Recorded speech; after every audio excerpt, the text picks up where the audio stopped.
Welcome to the Tech Egg. Don't get scrambled. Enjoy the video. In this video, I will show how to make croissants videos updated.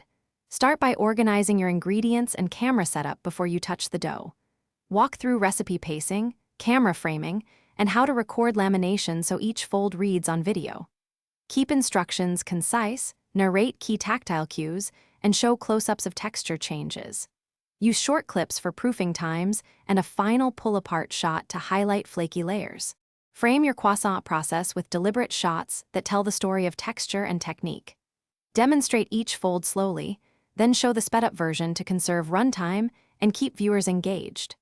Narrate tactile signs like dough translucency and butter ribboning so home bakers can replicate results.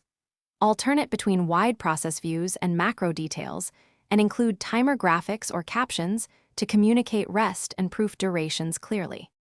Edit with focus on pacing and clarity so viewers can follow along without losing momentum. Remove redundant footage and use speed ramps for long waits like chilling or proofing, while keeping audio natural for key steps. Insert caption temperature and timing reminders for reproducibility, and include a short ingredients overlay at the start. End with a slow reveal of the finished croissant and a concise recap of crucial tips. Thanks for watching. Consider subscribing if I helped unscramble your problems.